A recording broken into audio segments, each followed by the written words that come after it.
BA पाठ द्वितीय वर्ष के विद्यार्थियों को आज का सुप्रभात। पूर्व में हमने महाकवि कालिदास की भाषा शैली, रस व्यंजना और प्रकृति चित्रण के विषय में अध्ययन किया है। आज हम महाकवि कालिदास के काव्य में अलंकार योजना के विषय में अध्ययन करेंगे। अलंकार योजना के विषय में हम शाम पट पर समझेंगे।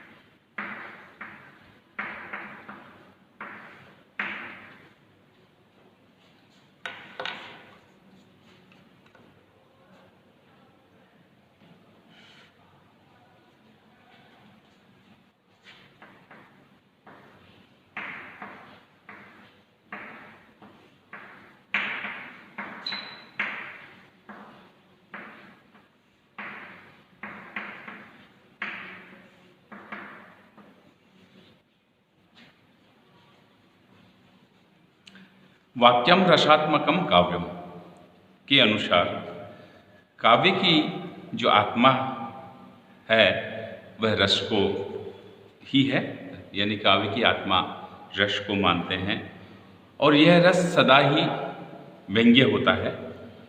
मम्मट आदि जो ध्वनि संप्रदाय के आचार्य हैं और उनके अनुयायियों के द्वारा भी व्यंग्य प्रधान काव्य को ही उत्तम काव्य कहा गया है। पर रस या ध्वनि की सर्वत्र अपेक्षा करना ही इष्ट नहीं होता। अतएव भामह, दंडी आदि ने काव्य में कल्पना विलास को भी महत्व दिया है। फलतः उनके काव्य में अलंकारों की बहुत ही बड़ी उपयोगिता बताकर उनका क्षय विस्तार वर्गीकरण एवं विवेचन किया है। तो यहाँ अलंकारों की स्थिति काव्य में क्या है कि जिस तरह से कोई भी नायिका है प्रकृति से लावण्य होती है, रूपवती होती है, फिर भी जब वो प्रकृति के से कुछ आभूषण अपने शरीर पे धारण करती है तो उसकी शोभा में चार चांद लग जाते हैं। उसी प्रकार काव्य में भी जब अलंकार का प्रयोग होता है तो काव्य और भी सुंदर बन जाता है। तो ये शोभादायक तत्व है, शोभा को वर्धित करने वाला यानी सुंदरता को बढ़ाने वाले जो वस्तु होती है वे अलंकार होते हैं। तो महाकवि कालिदास ने अब इन अलंकारों का अपने काव्य में कितना स्थान दिया है ये बात हमें समझने की जरूरत है। तो यहाँ पर अलंकारों में भी अर्थालंकारों की अपेक्षा शब्दालंकारों की योजना में अधिक कृत्रिमता दिखाई पड़ती है। इसलिए जो रस सिद्ध कवियों ने शब्दालंकारों का उन स्थानों के अतिरिक्त जहाँ वे स्वतः रचना के प्रभाव में स्वाभाविक स्फूर्ति से आगे हैं और प्रयोग बहुत ही कम किया है, फिर भी शाकुंतलम नाटक में अनेक स्थानों पर अनुप्रास की छटा दिख पड़ रही है।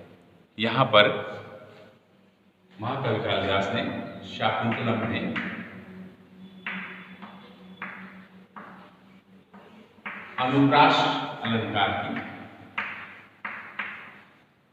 अनुप्रास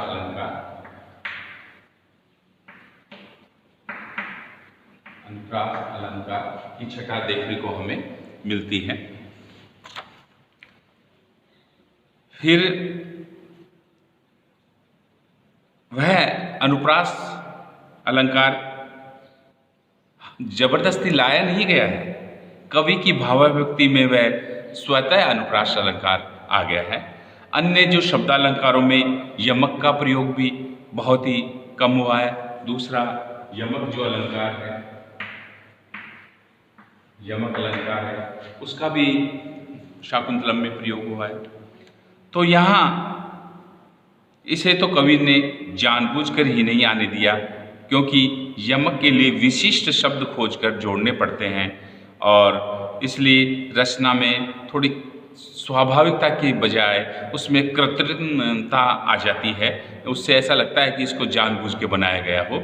इसलिए ध्वनिकारों ने तो यह नियम ही बना दिया है कि विप्रलंब श्रृंगार का प्रयोग नहीं होना चाहिए। इसलिए श्रृंगार से भिन्न एक दो स्थानों को छोड़ करके कालिदास ने इसका प्रयोग नहीं किया है। इसी प्रकार श्लेष का प्रयोग भी कवि ने बहुत ही कम किया है। श्लेष अलंकार है, तो यहाँ महाकवि कालिदास ने शाकुंतल श्लेष अलंकार को भी स्थान कम दिया है। और द्वयार्थक शब्दों की योजना के लिए विद्वता ही अधिक आवश्यक है, रसिकता की आवश्यकता नहीं है। इसलिए श्लेष प्रयोग में बुद्धि वैभव या बुद्धि का अनुरंजन ही भले दिखाई पड़ता हो, पर वह हृदय से परे की वस्तु है। और कवियों ने अपनी जो विद्वता प्रदर्शन करने के लिए श्लेष, यमक आदि बुद्धि प्रधान अलंकारों का ही अधिकता से प्रयोग काव्यों में किया है। इसलिए इन काव्यों में कृत्रिमता ही अधिक दिखाई पड़ती है। तो हृदय के स्थान पर बुद्धि का चमत्कार अधिक है, इसलिए वे कुछ क्लिष्ट और दुर्बोध भी हो गए हैं। और कालिदास ने बहुत ही कम स्थानों पर श्लेष का प्रयोग किया है। इस प्रकार उनकी सभी कृतियों में कृत्रिमता साधक शब्दालंकारों का प्रयोग बहुत ही कम मात्रा में हुआ है, अर्थात बहुत ही कम मात्रा में उनका प्रयोग उन्होंने किया है। अब आती है अर्थालंकारों की बात। अर्थालंकारों के जो स्वभावोक्ति और वक्रोक्ति, ये दो मुख्य भेद हैं और कवि ने इनका विशेष रूप से प्रयोग किया है। अर्थालंकारों में कौन कौन से अलंकार प्रयोग किए हैं महाकवि? अर्थालंकार में एक तो स्वभावोक्ति और एक वक्रोक्ति।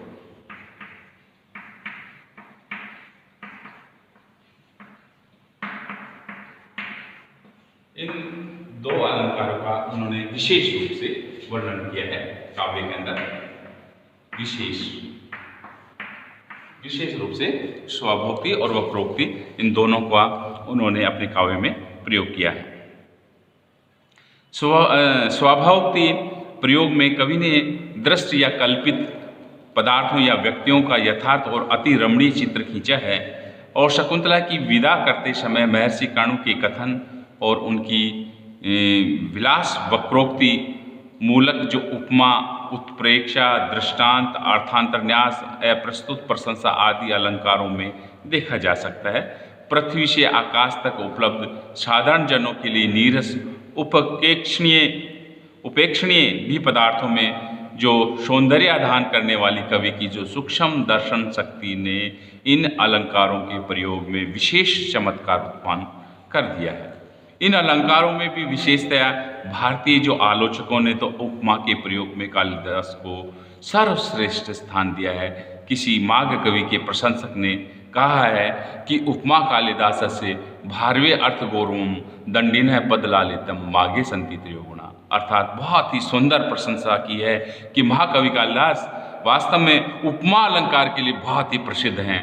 अर्थात उन्होंने अपने काव्य में इतनी सुंदर उपमाओं का वर्णन किया है कि वास्तव में देखते ही बनता है कि वास्तव में ऐसे उदाहरण महाकवि कालिदास की बुद्धि में कहाँ से आए। तो उनकी प्रशस्ति में कि भी बन पड़ी है कि उपमा कालिदास से, अर्थात उपमा अलंकार के लिए तो कालिदास जैसा उपमा और कोई दे ही नहीं सकता। और भारवी अर्थ गौरव, भारवी अर्थ गौरव के लिए, और दंडी ने पद लालितम, और दंडी है पदों की जो लालित्यपन है हैं, और माघे संति त्रयोगुणा, और माघ कवि के इन माघ में तो इन तीनों ही गुण मिलते हैं। उपमा भी मिलेगी, अर्थ गौरव भी मिलेगा, और पदों का लालित्य भी मिलेगा। और तो माघ में तो ये सारे के सारे तीनों गुण विद्यमान हैं, लेकिन इनमें जो स्पेशलाइजेशन है, एक विशेषता है, उसमें महाकवि कालिदास उपमा अलंकार के लिए प्रसिद्ध है। उपमा अलंकार कालिदास के लिए, उपमा कालिदास से ये उक्ति जो इसकी कवि प्रशस्ति है,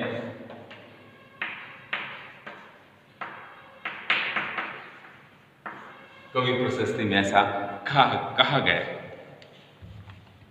यह लिखकर उपमा के प्रयोग में कालिदास को सर्वश्रेष्ठ स्थान दिया है। यद्यपि कालिदास उपमा के प्रयोग में सिद्धहस्त कवि हैं, इसमें संदेह नहीं, पर उपमा का प्रयोग ही कालिदास की श्रेष्ठता का सूचक नहीं हो सकता है। कालिदास को उपमा योजना, सरसता, रम्यता, विविधता, मार्मिकता की दृष्टि से बेजोड़ है, पर यह उनकी प्रधान विशेषता नहीं है। उनकी प्रतिभा सर्वतोमुखी है, मतलब केवल उपमा ही नहीं है, उनकी तो प्रतिभा सर्वतोमुखी है। उनकी संविधान कुशलता, रस योजना, भाव विव्यंजनी, ध्वन्यात्मकता एवं प्रसाद गुण वाली शैली भी अद्वितीय है, अर्थात बेजोड़ है। उनकी उपमाएं भावों के अनुकूल, श्लेष की जटिलता से रहित, अनूठी एवं विषय अनुरूप हैं। उनकी उपमाएं इतनी स्पष्ट और नित्य व्यवहार में देखे जाने वाली होने के साथ ही शास्त्रीय विषयों से अनुप्राणित हैं। उनसे वस्तु का साक्षात चित्र आंखों के सामने उपस्थित हो जाता है। कोई भी वस्तु सौंदर्य उनकी निरीक्षण वृत्ति से बाहर नहीं जा सकती, पर उपमा कालिदास से इस सुभाषोक्ति से में उपमा शब्द का प्रयोग उसके प्रचलित व्यापक अर्थ में न होकर सभी सादृश्य मूलक अलंकारों के लिए हुआ है, प्रतीत होता है। अतः उपमा से हमें सभी अन्य जो सादृश्य मूलक जो अलंकार हैं, उत्प्रेक्षा है, यमक है, अतिशोक्ति है, दृष्टांत है, अर्थांतर न्यास है, आदि अलंकारों को हमें ग्रहण करने की आवश्यकता है, क्योंकि इन अलंकारों के प्रयोग में भी महाकवि कालिदास की कल्पना उतनी कमनीय है जितनी उपमा के प्रयोग में। शकुंतला में इन सभी अलंकारों का इन सभी अलंकारों का यथास्थान समुचित प्रयोग किया है, और वे उपमा अलंकार के प्रयोग से कहीं भी किसी अंश में कम रमणीय नहीं है। इसमें संदेह नहीं है कि उनकी रचनाओं में अलंकार योजना बड़ा ही रमणीय बन पड़ा।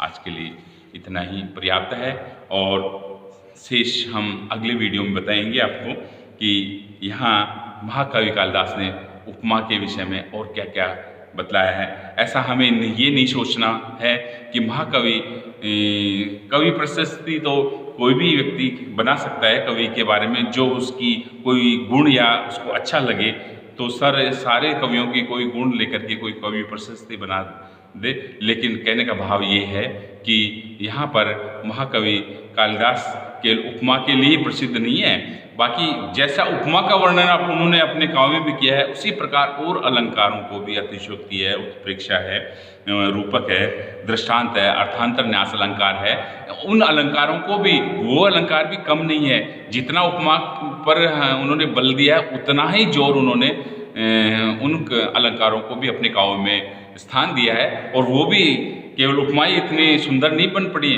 और अलंकार भी उनके बहुत ही रमणीय हैं। अर्थांतर न्यास अलंकारों में भी ऐसी अच्छी अच्छी बातें हमें अलंकारों के और श्लोकों के माध्यम से हमें सीख प्रदान कर दी गई हैं। ऐसी उपमाएं हमें दी हैं जिनको वाकई में हम सोचने के लिए बाध्य हो जाते हैं कि वास्तव में उस जमाने में महाकवि कालिदास ने ऐसी बढ़िया शिक्षा इन अर्थांतर न्यास अलंकारों के विषय के द्वारा हमें प्रदान किया।